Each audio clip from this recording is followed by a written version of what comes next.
Hyderabad KPHB colony పరిధిలోని శ్రీ వెంకటేశ్వర స్వామి ఆలయంలో చోరీ కేసును పోలీసులు ఛేదించారు. ఈ ఘటనకు సంబంధించి అంతర్రాష్ట్ర దొంగల ముఠాను అరెస్టు చేసినట్లు పోలీసులు తెలిపారు. నిందితుల నుంచి సుమారు 26 లక్షల రూపాయల విలువైన బంగారు ఆభరణాలు స్వాధీనం చేసుకున్నట్లు వివరించారు. ఘటనపై ఆలయ కమిటీ ఫిర్యాదు మేరకు కేపీహెచ్బీ పోలీసులు కేసు నమోదు చేసి దర్యాప్తు చేపట్టారు. ఈ క్రమంలో సుమారు 200కు పైగా సీసీటీవీ ఫుటేజ్లను పరిశీలించి సాంకేతిక అంశాల ఆధారంగా నిందితులను గుర్తించారు. ఇప్పటివరకు 5గురిని అరెస్టు చేయగా మరో 2 నిందితులు పరారీలో ఉన్నట్లు తెలిపారు.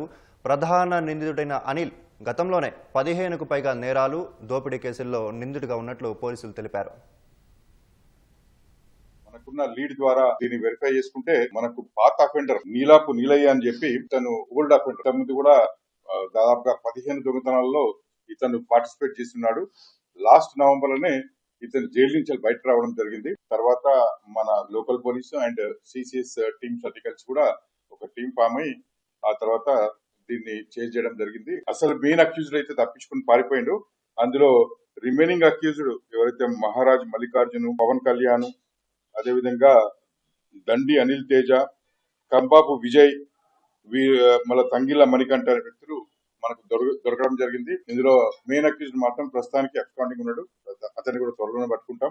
ఇందులో ఈ ఆపరేషన్ లో భాగంగా సిసిఎస్ టీము, మన లోకల్ టీమ్స్ అన్ని కూడా చాలా బాగా పనిచేసినందుకు మేడం, మన డీసీపీ మేడం గారు కూడా వారిని అభినందించడం జరిగింది.